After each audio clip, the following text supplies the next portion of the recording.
Midi 14h, Sud Radio, la France dans tous ses états, le face-à-face. Bonjour Thibault de Montbrial. Bonjour. Vous présidez le centre de réflexion sur la sécurité intérieure. Vous êtes un gendarme de réserve, élément essentiel au débat que nous allons, face-à-face que nous allons avoir. Tous les patriotes vous connaissent, voilà, tous ceux qui aiment la France savent que vous l'aimez aussi, vous le proclamez de façon ostentatoire, et vous êtes un observateur avisé, bien sûr de la vie politique française, mais des questions de sécurité, et surtout vous avez un jugement très précis sur les résignations de la République et peut-être les solutions qu'il faudrait avoir.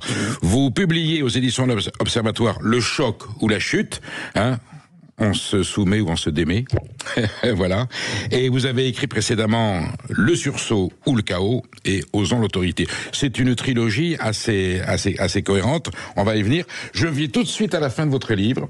Je voudrais terminer ce livre par 3 messages particuliers. Je vais citer le premier. Le premier est destiné à tous ceux qui pourraient être tentés de caricaturer ma pensée en estimant que j'exagère ou pire, que je tords la réalité. J'affirme effectivement que la réalité se rapproche de plus en plus de ce que vous avez imaginé, prescrit ou décrit depuis quelques années. Ce livre, c'est un cri d'alerte. Mon premier livre en 2015, c'était Le sursaut ou le chaos. Oui. Il y a des gens qui disent oui, mais alors le sursaut ou le chaos, ou le choc ou la chute, c'est pareil. En fait, il y a une grande différence. C'est que j'ai écrit Le sursaut ou le chaos en 2015 sur l'islamisme. Et c'était concentré sur l'islamisme. Là, aujourd'hui, le choc ou la chute, c'est beaucoup plus large. C'est sur toutes les questions au sens large de sécurité qui touchent la France, c'est-à-dire sécurité, justice, immigration, et même j'aborde la question de la souveraineté, de la dette, des problématiques d'insuffisance économique. Comme le sursaut et le chaos n'ont pas été bien lus, du coup, vous en êtes au choc ou la chute. C'est la conséquence de cela. Parce que l'assiette, la base dont on parle est malheureusement beaucoup plus large. Alors pourquoi est-ce que c'est un livre ? Vous avez dit quelque chose qui est important sur le réel. En fait, il y a 2 grandes sources de réel sur lesquelles je m'appuie.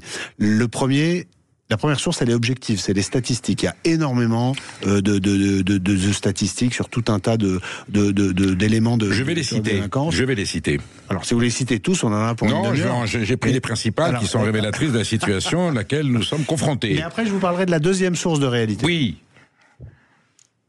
Non, allez. Oui. La deuxième source de réalité, c'est mon expérience personnelle de rencontre sur le terrain. Vous avez dit, je suis avocat, je suis président du centre de réflexion sur la sécurité intérieure et je suis officier de la réserve opérationnelle de la gendarmerie et je fais une dizaine de jours de réserve par an. Et donc, j'ai pris ces 3 sources professionnelles de rencontres avec les Français. Avec le CRSI, j'ai fait 31 réunions publiques où j'ai vu plus de 5000 personnes et en particulier des élus locaux, mais aussi des citoyens qui viennent me voir et on échange. Et tout le monde me raconte, partout en France, y compris outre-mer, tout le monde me raconte son expérience de la dégradation de la situation. Vous êtes allé sur le terrain, vous êtes allé voir le réel du terrain, je veux dire, on peut pas aller plus loin. Et il y a une convergence, ce qui est d'ailleurs heureux, entre le réel et les statistiques. Donc ceux qui aujourd'hui sont dans le déni, soit ils sont idéologiquement bloqués, soit ils sont intellectuellement malhonnêtes. Phrase emblématique de Georges Clemenceau que vous mettez en prologue de votre ouvrage. Le gouvernement a pour mission de faire que les bons citoyens soient tranquilles et que les mauvais ne le soient pas. C'est formidable. 660 homicides en 2012, 980 en 2024. 4300 tentatives de meurtre. La tentative de meurtre, un meurtre, c'est une tentative qui a abouti.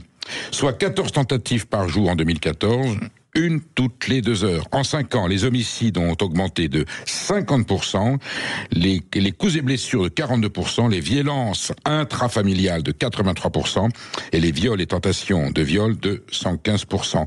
Le SAMU signale que ces interventions ont augmenté de 60%, donc 80%, 89%, voilà, pour des violences portées à la personne. Et ça, c'est quand même un tableau. Je pense pas que vous ayez truqué les chiffres. Ah non, voilà, c'est quand même un tableau qui dément c'était quoi? C'était le ressenti de l'insécurité que vous avez dit, le garde des Sceaux.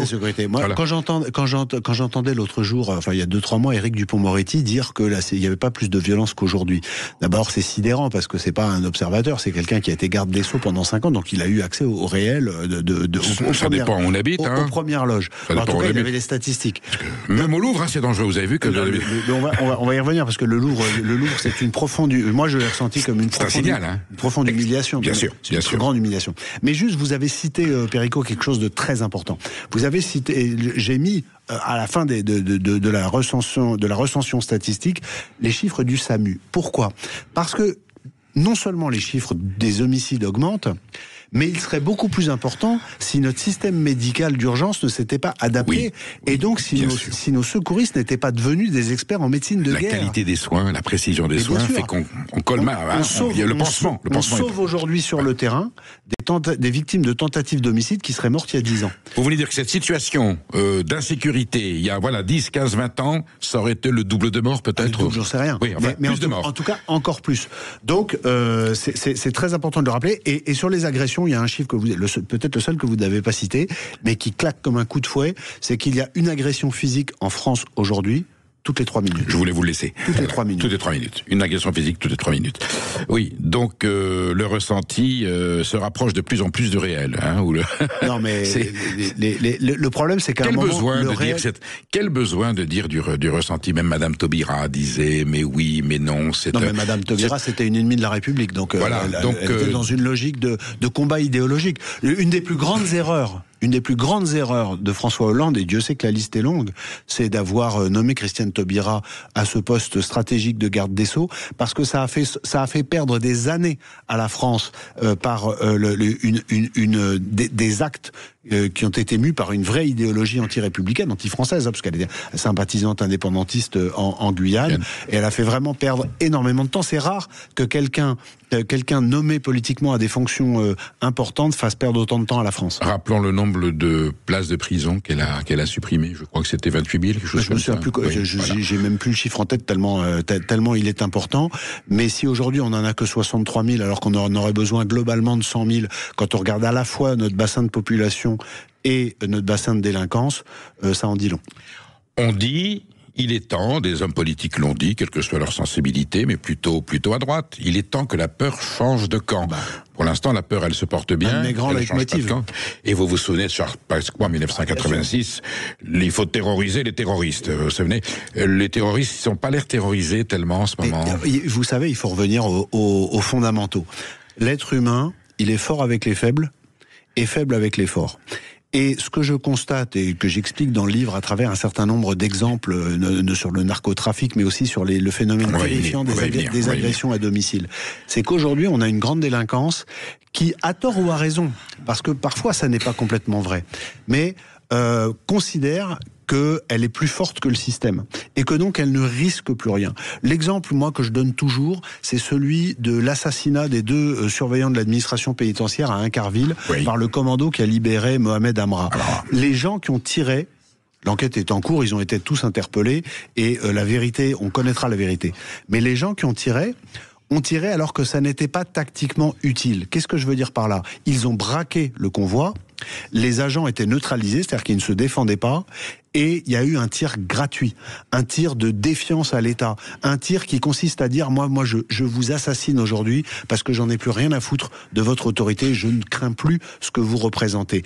Et ça, c'est absolument gravissime. Pour moi, cette fusillade de mai 2024 est un tournant majeur. C'est une échelle de valeur significative de la façon dont ceux qui détestent la France ou les délinquants ou les voyous considèrent que l'État n'est plus un danger. D'abord, on peut proclamer sa haine, et on sait de toutes les manières qu'aujourd'hui on peut buter. Vous savez, je prends les films des années 70 de Verneuil, quand le flic dit buter un flic, tu sais que ça va être perpète.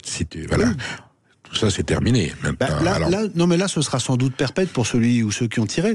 Mais ce qui est très important, c'est que ils pensent qu'ils ne se feront pas, arrêter.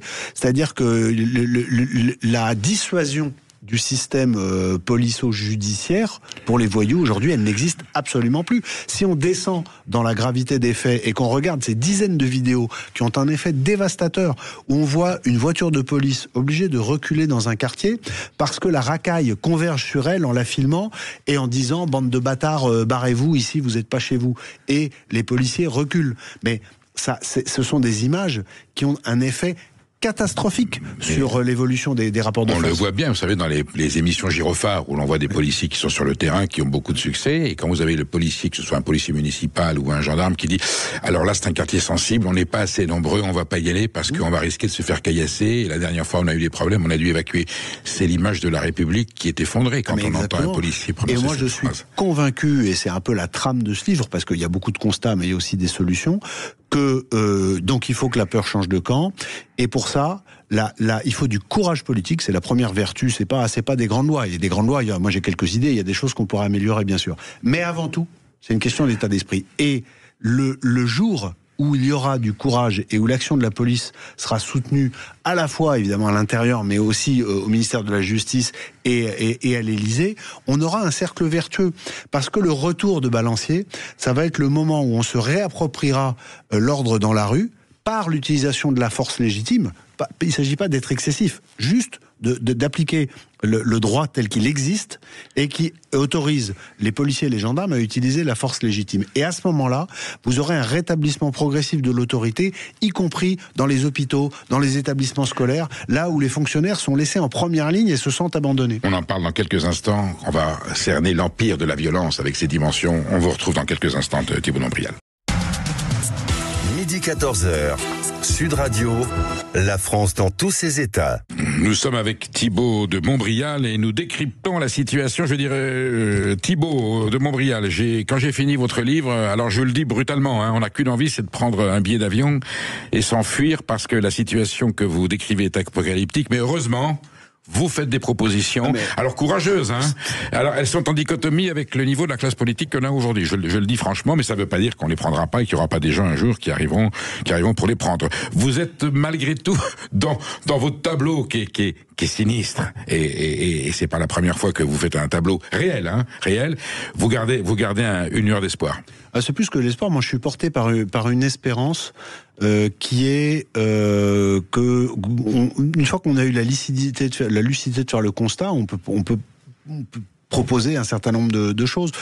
Moi, je crois profondément que c'est ce que me disent tous les gens que je vais voir sur le terrain, dont je parlais tout à l'heure, que ce ne sont pas ceux qui nous ont rendus malades qui vont nous guérir. Donc il y a un rejet aujourd'hui assez massif de la classe politique traditionnelle, des gens qui sont là depuis 10, 15, 20 ans, et plus parfois, ce qui est d'ailleurs illustré par le sondage du Monde qui a été publié avant-hier sur l'état d'esprit des Français. Et plus ça va mal, révélateur, très révélateur. Et c'est le Monde, il y a pas de. Non, mais c'est le Monde. Et plus ça va mal, plus les vieux partis politiques se complaisent dans des combines d'appareils qui sont objectivement à pleurer. Moi, je le dis comme je le pense. Le spectacle de la semaine dernière est une honte absolue à l'Assemblée. Mais les citoyens ne sont pas dupes, et je pense que les événements graves, parce que on va avoir des événements graves, on croit qu'on les a déjà, mais en réalité ils arrivent, produiront, comme à chaque fois dans l'histoire de France, une forme de sursaut, et que ce sera le temps des gens courageux et d'une nouvelle classe politique. Alors, comme à chaque fois, comme en 40, comme à d'autres moments, il y aura des gens qui en font déjà partie, qui resteront à bord et se révéleront. Mais il y a aussi des gens qui arriveront de l'extérieur, et moi, c'est ce que je dis dans le livre, je le cache pas. Moi, je suis tout à fait prêt, alors que j'avais prévu de passer la fin de ma vie tranquillement avec ma femme à la campagne. Je suis moi dans une logique d'engagement. Comme officier de l'armée française, je ne supporte pas ce que la France est en train de devenir. Et c'est pour ça que je dis que ce livre, il est terrible dans le constat, mais j'espère pour les lecteurs, il y a le mode d'emploi. Il y a le remède. Voilà. Et donc c'est pour ça que je dis que j'espère être, moi en tout cas je suis porté par une espérance, mais avec un côté sacrificiel. Terrible diagnostic, mais le docteur Montbrial propose une posologie qui pourrait nous sortir de là. Je vous rappelle que l'Empire romain, il se croyait à l'abri jusqu'à qu'Alaric fasse le sac de Rome. Nous sommes en ligne avec Sébastien, qui nous appelle de Besançon, qui est la ville natale de Victor Hugo, dans cette belle Franche-Comté. Sébastien, vous êtes, je ne sais pas si vous avez lu l'ouvrage de Thibault de Montbrial, vous êtes plutôt un Français inquiet par rapport à la sécurité, à la situation que l'on vit? Bonjour à vous déjà. Alors oui, je suis un petit peu inquiet de manière générale, je pense que tout le monde l'est. Alors après, est-ce que c'est le fait que les médias parlent beaucoup d'insécurité ou autre chose? Je pense qu'on peut toujours être critique par rapport à ça. Mais c'est pas un ressenti pour vous. C'est pas un ressenti. Je vis dans une petite ville de 3500 habitants, donc on n'a pas trop ce problème. La Franche-Comté est apaisée. Voilà, alors je ne sais pas si ça pèse Besançon, les choses empirent un peu. Je pense que un peu moins à Besançon. Voilà. Mais moi, ma question elle était plus, il y a quelque temps, j'ai lu un livre de Nicolas Xenel, je ne sais pas si vous connaissez, qui a écrit un ouvrage qui s'appelle Holy Wrath, donc la colère sainte. C'était dans les années 2005-2006, au Danemark. Il avait fait une proposition à l'époque de limiter en fait l'immigration de manière inversement proportionnelle à la représentativité des étrangers qui viennent dans le pays dans les prisons danoises. Donc en gros, plus une nationalité est représentée dans les prisons danoises, nationalité étrangère évidemment, moins on doit faire venir de ressortissants, enfin en tout cas faire de l'immigration de ces pays-là. Sujet sensible c'est un sujet qui a valu un peu de polémique à Éric Zemmour, qui est allé un petit peu sur ce terrain-là à un moment donné. Ouais, mais alors, le Danemark, ils ont adopté une politique d'immigration assez sévère par rapport aux standards qu'on connaît en Europe. Qui n'est pas un pays fasciste, je rappelle le Danemark, on est d'accord. Justement, c'est ça moi qui m'intéresse, c'est que c'est pas du tout un pays fasciste, c'était même plutôt un pays plutôt à gauche. Et la question que j'ai, c'est est-ce que déjà Thibault de Montbrial pense que c'est une idée intéressante? Et la seconde question qui vient tout de suite après, c'est si cette idée est intéressante, est-ce qu'aujourd'hui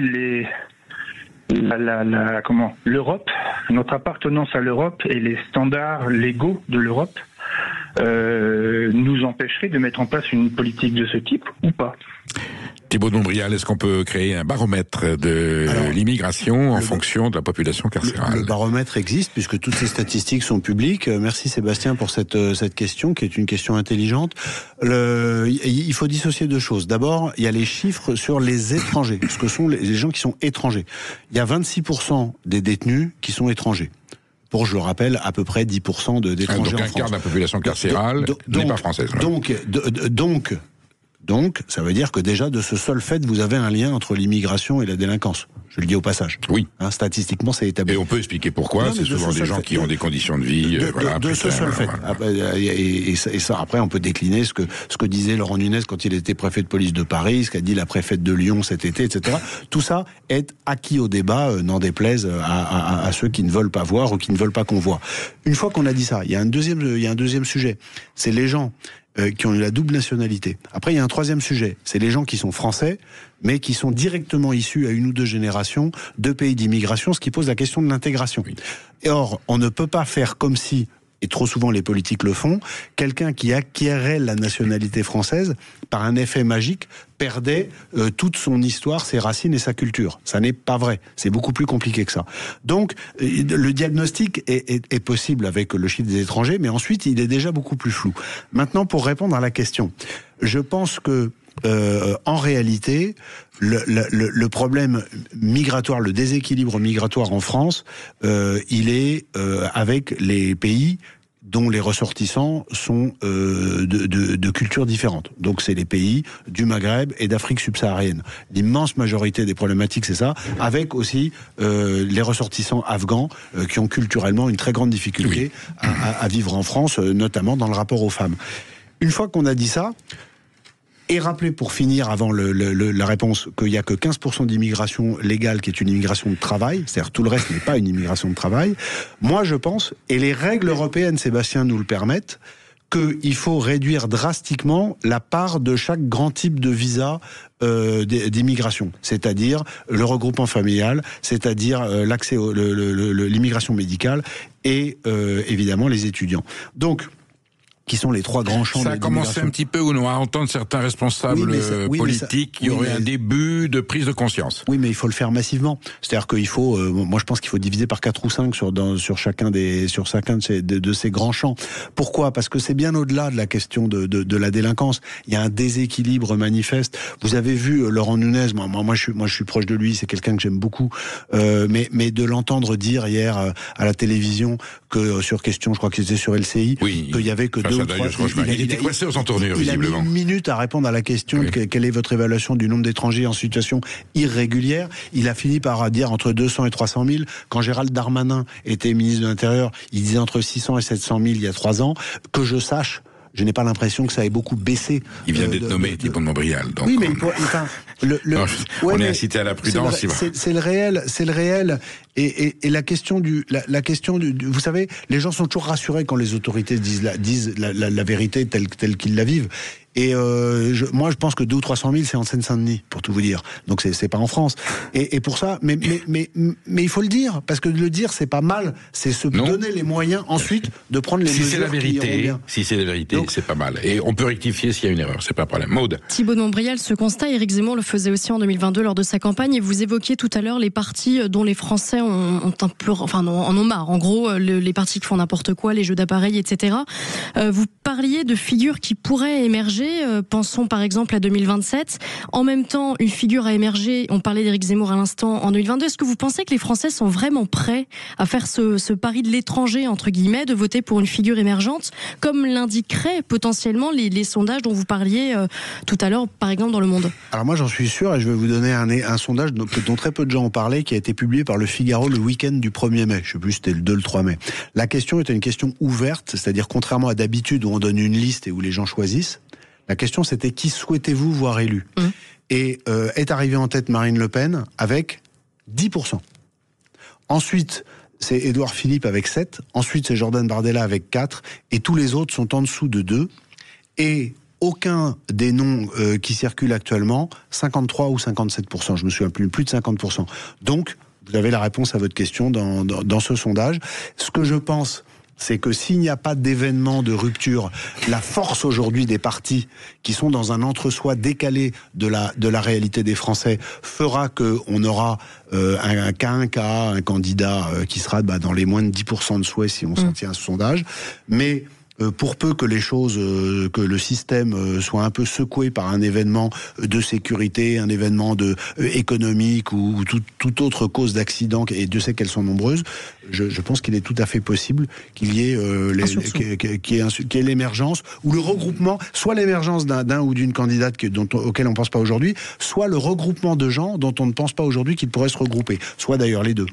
Vous êtes bien sur Sud Radio. Appelez-nous surtout au 0826 300 300 pour réagir à ce face-à-face avec Thibault de Montbrial. Restez surtout avec nous parce que nous allons parler de manipulation sémantique. Est-ce qu'on met bien les bons mots sur la réalité des faits ou est-ce qu'on les maquille ?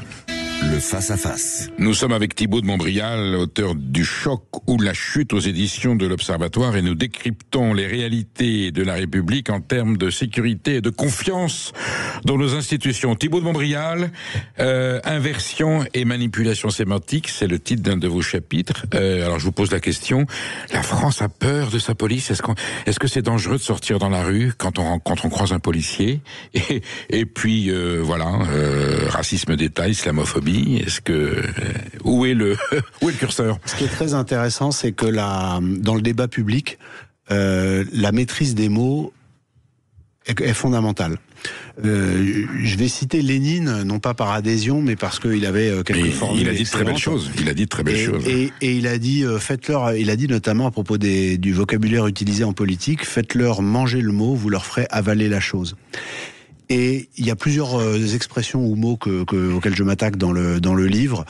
Il y a l'islamophobie, qui est la façon dont les islamistes, par laquelle les islamistes essayent de nous empêcher de critiquer l'islam politique en faisant croire que c'est de la discrimination religieuse. Qui marche. Et il faut répéter aux gens qu'il faut refuser d'utiliser le mot islamophobie quand on sait pourquoi il a été mis dans le débat public. Autant la discrimination des musulmans est détestable et condamnable, autant l'islamophobie en tant que telle que les islamistes essaient de nous l'imposer, ça n'existe pas. Eh bien, moi, le mot dont je voulais vous parler aujourd'hui, vous y avez fait allusion, c'est l'expression que l'extrême gauche utilise et que la presse de gauche utilise de violence policière. Les violences policières, je vais peut-être en faire bondir quelques-uns, mais ça n'existe pas. Pourquoi ? Parce que la police est investie par la loi, et même parce que c'est la base du pacte social, du monopole de l'usage de la force légitime. Donc, quand la police utilise la force, c'est présumé légitime. Par contre, il peut arriver qu'il y ait des dérapages et des erreurs. Et la justice en met. Mais dans ce cas-là, il faut parler de violence policière illégitime. Il faut rajouter le mot illégitime. Et ça a l'air de rien. Des gens vont peut-être dire, les auditeurs vont peut-être dire, le mec il pinaille. Mais en fait, je pinaille pas du tout. Parce que si dans le débat, vous n'arrêtez pas de dire violence policière, violence policière, violence policière, quand vous avez des adolescents qui écoutent, qui lisent, qui écoutent, etc., qu'est-ce qui leur rentre dans le crâne? C'est que la police commet des violences systémiques. Or ça, c'est exactement là où la France insoumise veut nous amener. C'est-à-dire des gens qui veulent casser le système républicain en cassant l'outil qui permet de garantir la paix civile. Donc il faut faire super attention aux mots qu'on utilise. Une résurgence du CRSSS de 68. Vous le savez, nous étions jeunes, vous et moi, Thibault. Mais qu'on regarde aujourd'hui avec le recul... Maurice Grimaud, CRSSS, préfet de police qui a évité, évidemment, des tragédies par une gestion responsable et en rétablissant l'autorité. C'est sûr que les 1968 aujourd'hui, ce sont des aimables rigolades quand on voit les pertes de contrôle sur le terrain qu'on a. Je parle même pas, j'en parle beaucoup dans le livre, mais des émeutes de 2023, mais même quand le Paris Saint-Germain a gagné la Ligue des Champions le 31 mai 2025, on a eu des scènes. Beaucoup de choses n'ont pas été dites publiquement sur ce qui s'est passé, notamment dans Paris. Par exemple, des agressions de gens dans les voitures coincées sur le périphérique, avec des dizaines de mains rentrant et touchant tous les corps qu'ils pouvaient toucher, prenant tous les objets qu'ils pouvaient voler, des radias, des trucs terribles qui ont les gens après vous même pas porté plainte parce que ça donc tout ça, ce sont des choses d'autant plus tragiques qu'elles sont anticipables, puisqu'on savait depuis 3 semaines que le Paris Saint-Germain allait jouer ce match important, qu'il y avait déjà eu des incidents très graves après la demi-finale 3 semaines avant contre Arsenal, et que donc il y a pas du tout l'excuse de la surprise. Donc bref, on a une situation sécuritaire qui est considérablement dégradée, et sur les violences policières illégitimes, il faut d'abord rappeler qu'elles sont extrêmement peu nombreuses. Elles sont peu nombreuses, et que contrairement à ce que disent beaucoup de gens dans le débat public, aujourd'hui, non seulement la police et la gendarmerie ne sont pas systématiquement violentes, mais quand on regarde concrètement chaque événement pour lequel il y a une question qui se pose, elles sont en réalité toujours en deçà de la limite que la situation leur permettait d'atteindre dans l'usage de la force, parce qu'il y a une grande retenue, d'abord par l'entraînement, mais aussi par la crainte des plaintes qui sont systématiquement déposées par notamment des associations et des avocats militants. Paradoxe démocratique, Thibault Nodrial, je discutais plusieurs fois avec des responsables politiques italiens et espagnols de gauche, connaissant la situation en France, me disant si notre police, si les carabinieri et si la garde civile devait être confrontée au traitement que subissent les policiers français, il me disait, la bavure, on fermerait les yeux. Parce qu'il n'est pas question, on préfère qu'il y ait, hélas, un incident, mais qui maintienne l'autorité de la police, que d'avoir des IGS en permanence où le policier ne sait même pas s'il peut utiliser son arme, et que les valeurs soient inversées. Il dit, pour nous, c'est inconcevable que la police ait peur. Chaque été, on a quelques anecdotes savoureuses de jeunes racailles qui vont dépenser l'argent illégalement gagné à Marbella, et qui tombent sur les Mossos ou sur la Guardia Civile, ça leur fait tout drôle. C'est autre chose, Et là, il n'y a pas la Ligue des droits de l'homme pour aller les chercher en prison. Le carabinieri italien, déjà dans sa posture et dans leur tenue, on voit qu'ils ont l'autorité de l'État en eux et qu'ils savent qu'ils seront protégés quand ils accompliront leur mission. On en est loin. Violence policière, islamophobie. Alors là, on vous l'a dit à l'instant. Tout de suite, si on dit que ce jeune a été malhonnête, il a volé dans le pot de confiture, antigénisme. Tu détestes les jeunes. Voilà. C'est l'inversion accusatoire, voilà. Et là, je viens de citer l'association de la Ligue des droits de l'homme, mais il y en a d'autres. Ce que je regrette, ce sont les associations qui, sur le papier, portent des projets qui sont magnifiques, et qu'elles se sont complètement perdues dans des combats qui sont des combats au soutien de gens qui sont engagés dans des actes de destruction de ce qui est notre vie démocratique, et c'est éminemment regrettable. Là encore, il y a un problème sémantique entre leur raison sociale affichée et leur cause soutenue. Le troisième élément des manipulations sémantiques que vous dénoncez, alors le racisme d'État. On a un État, la République française aujourd'hui, qui est confrontée justement peut-être à la plus belle immigration, je parle en masse, de l'Europe occidentale, est un État raciste. Oui, ça c'est très intéressant, parce que quand on lit les grands penseurs islamistes notamment depuis la création des Frères musulmans en 1927, on se rend compte que ça fait partie d'une stratégie. C'est-à-dire le fait de casser l'intégration de l'immigration, qui est dans la logique d'une immigration, une immigration qui s'installe dans un nouveau territoire. La logique, c'est qu'elle en adopte les lois et les mœurs. Or là, l'idée, c'est de casser ça en utilisant un cycle qui est parfaitement décrit, notamment par un type qui s'appelle Al-Souri, qui a écrit L'appel à la résistance islamique mondiale en 2005, qui dit il faut le cycle de provocation-victimisation. Et l'idée, c'est de renvoyer les jeunes de les essentialiser vers leurs racines musulmanes et donc en appuyant sur le volet politique, l'islamisme. Et donc, ce faisant, c'est ça qui est raciste. Ça veut dire qu'un jeune, parce qu'il viendrait d'un pays ou d'un continent qui ne serait pas la France ou l'Europe, serait de ce seul fait astreint et contraint de ne jamais devenir français. Et c'est pour ça que dans mon livre, je tends la main aux jeunes issus de l'immigration. Je félicite et j'encourage tous ceux qui veulent jouer le jeu de la République à intégrer. Et il faut qu'on les aide aussi à s'intégrer.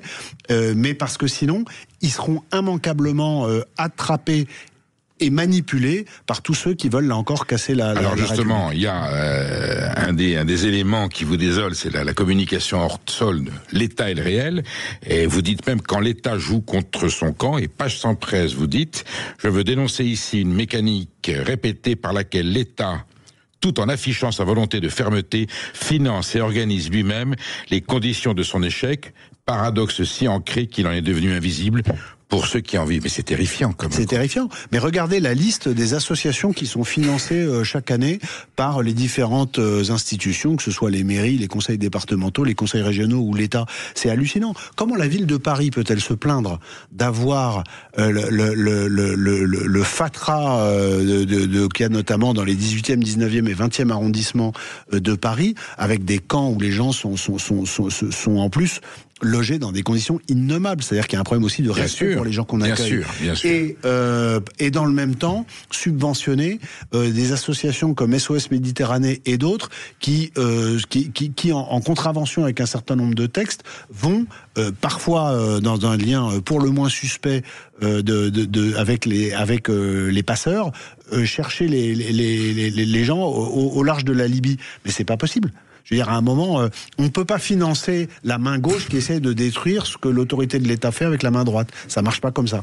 Et c'est ça qui fait qu'aujourd'hui, nous avons une incompréhension, j'allais dire, de la population par rapport à ce procédé de l'État. Il y a quand même des moments... Moi, quand je vais faire mes conférences en province, il y a beaucoup de gens qui sortent des exemples comme ça et qui me disent des phrases du genre « on est chez les fous ». C'est malheureusement une phrase qu'on entend de plus en plus souvent. Vous restez avec nous, vous êtes sur Sud Radio et vous nous appelez au 0826 300 300. Restez dans quelques instants parce que nous allons voir avec Thibault de Montbrial, comment le 7 octobre est un tournant tragique en relation entre la communauté nationale et puis les Juifs français et même le rapport au Proche-Orient qui s'est invité dans la vie politique française. Et puis nous essaierons de savoir, là visiblement la France se dirige vers une guerre civile. Je pense que Thibault de Montbrial a des solutions peut-être pour l'éviter. À tout de suite. Midi 14h, Sud Radio, la France dans tous ses états. Nous sommes avec Thibault de Montbrial, auteur du Choc ou la chute, édition de l'Observatoire. Maud Koffler a envie de vous poser une question. Thibault de Montbrial, vous avez un engagement militaire avec la réserve opérationnelle de la gendarmerie nationale. Vous avez un engagement professionnel et juridique, avocat, un engagement de lanceur d'alerte en quelque sorte avec le CRSI. Il manque un engagement, je vous pose la question simplement, un engagement politique. À quand la mue, Thibault de Montbrial ? C'est pas un secret que la mue est en cours. J'ai créé le CRSI en 2015 pour précisément être en mesure de peser dans le débat public sur les questions de sécurité. Et maintenant qu'on a élargi à la souveraineté, j'ai été, ça a été beaucoup dit, approché, sondé ces 2 dernières années lors de différentes hypothèses ministérielles. Donc, moi, je supporte pas comme citoyen, comme père de famille, comme officier. Je supporte pas ce que ce pays est en train de devenir, est devenu déjà. Et vous savez, les gens qui ont combattu pour la France, les siècles passés, les gens qui étaient à Verdun dans les tranchées, ils nous regardent là où ils sont. et ils nous obligent. On peut pas laisser ce pays. Ils ont l'impression d'être morts pour rien. Est-ce qu'ils sont morts pour que ça finisse comme ça? Ils sont pas morts pour rien. Non, bien sûr que non, à l'époque. Ils sont pas morts pour rien parce que après eux, il y a eu des années formidables, bien etc. sûr. Mais on est en train de tout gâcher. Quand je dis on, il y a un gâchis collectif et il faut faire très attention parce que vous savez, ça fait 80 ans qu'il y a la paix en Europe et on a complètement perdu l'habitude de la violence sur notre territoire. On pense que c'est la norme. On pense que c'est la norme. Or, c'est un accident de l'histoire. Il n'y a aucune raison que ça continue. Aucun empire n'est éternel. Et l'empire de l'Europe occidentale, il n'est pas éternel. Je sais que vous voulez qu'on parle... Si la globalisation heureuse que nous promet Alain Minc, on va parler du choc du 7 octobre, notamment dans la vie politique française. Mais pour finir de répondre à Maud, moi je prendrai toute ma part. On verra comment, on verra avec qui, on verra jusqu'où. Mais je vis depuis 9 ans sous protection policière. Il y a eu des incidents très graves. De ce point de vue, c'est-à-dire du point de vue des emmerdes, la mue, elle est déjà engagée. Il y a des gens qui veulent partir, il y a des gens qui veulent se contenter de financer. Moi, je serai au combat et je ne me résoudrai jamais à ce que ce pays est en train de devenir. Donc la mue est en cours. Maintenant, quand, comment, jusqu'où, avec qui, c'est encore trop tôt pour vous le dire. Chacun voit sonner le 18 juin à sa porte. Et non pas midi. On n'en est pas là, mais c'est ce qui s'est passé à un moment donné. Tout le monde n'a pas fait le choix à l'époque, hein. Bon, on va pas revenir là-dessus. Gaza ou le grand fracas, vous dites que la tragédie, l'abomination, l'horreur du 7 octobre 2023 a eu une incidence directe dans la vie politique française. Oui. Et on le voit aujourd'hui, c'est-à-dire, tout simplement, réinvention d'un antisémitisme du moral vis-à-vis de la gauche. Ils disent pas que c'est antisémitisme, n'empêche que c'est les juifs qui sont menacés. Et puis un symbole, le drapeau palestinien qui remplace Marianne sur le fronton des mairies. C'est fabuleux quand même comme transformation. Le 7 octobre, c'est l'attentat terroriste islamiste sans doute le plus abominable depuis le 11 septembre. Vous allez voir pourquoi je dis pas depuis le 13 novembre. Parce que j'ai fait une petite règle de 3 et que par rapport à la population israélienne, 1200 morts, c'est comme si on avait eu plus de 8000 morts en France ou plus de 40 000 morts aux États-Unis. Avec des actes de barbarie. En ratio de population. Je dis pas qu'en novembre 2015, il n'y en a pas eu non plus. Mais avec les actes, avec tout ce qui va avec, plus les otages, etc.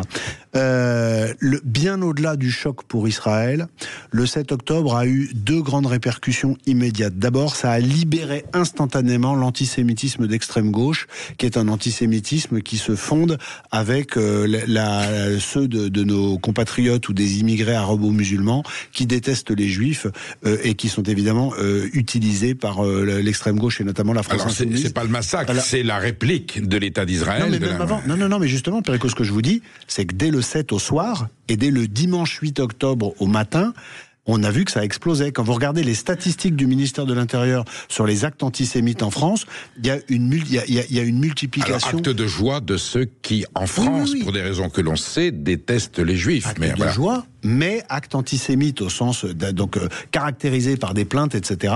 Il y a eu une augmentation exponentielle, mais dans les jours qui ont suivi, bien avant que l'armée israélienne rentre à Gaza, bien avant. Et deuxième indicateur qui va avec le premier sur l'antisémitisme, mais qui le dépasse par son ampleur, c'est que symboliquement, vous savez, il y a des dates symboliques dans l'histoire.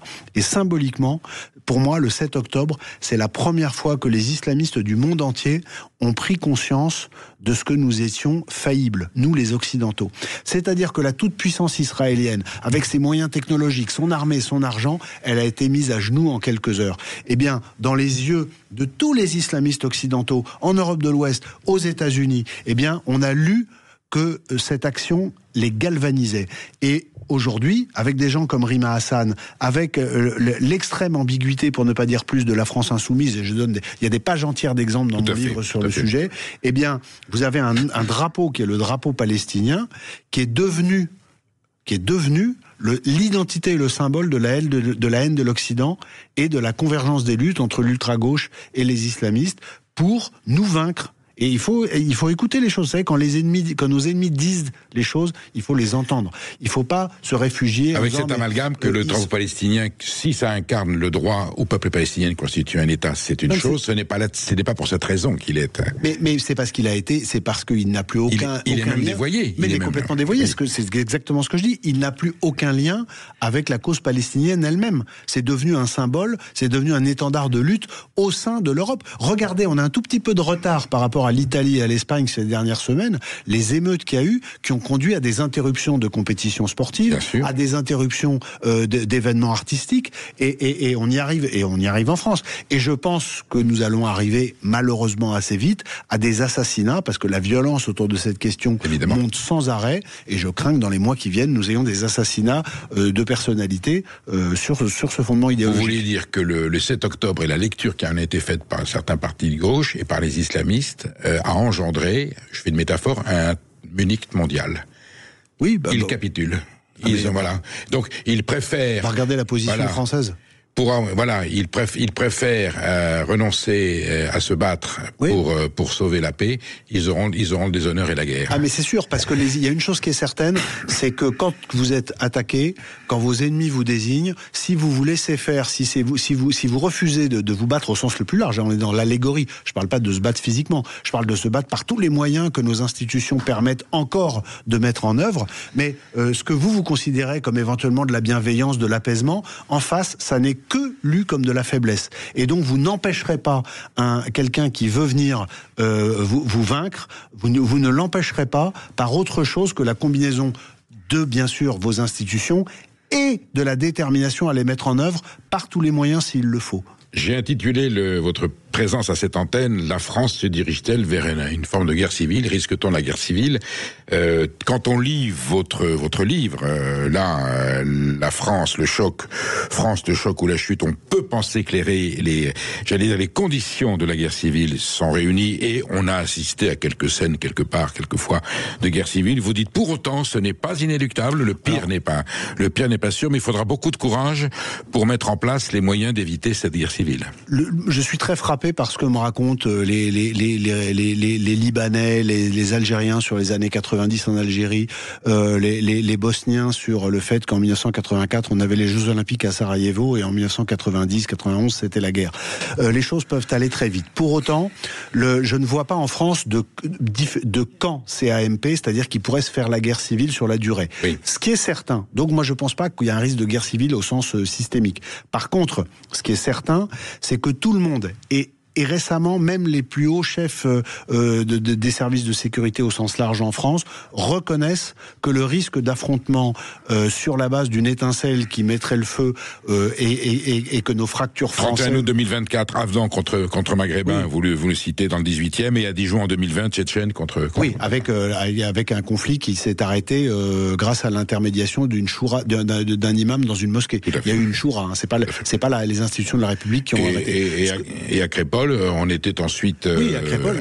Non, mais moi, il y a énormément... Je raconte plein d'anecdotes dans le livre. Il y a plein d'élus qui me disent qu'aujourd'hui, énormément de matchs de foot amateurs se terminent en bagarre interethniques ou religio-culturelles, qu'il y a des bagarres le vendredi soir et le samedi soir autour de questions qui sont très clairement des questions ethniques et culturelles. Les remèdes républicains et courageux du docteur de Montbrial.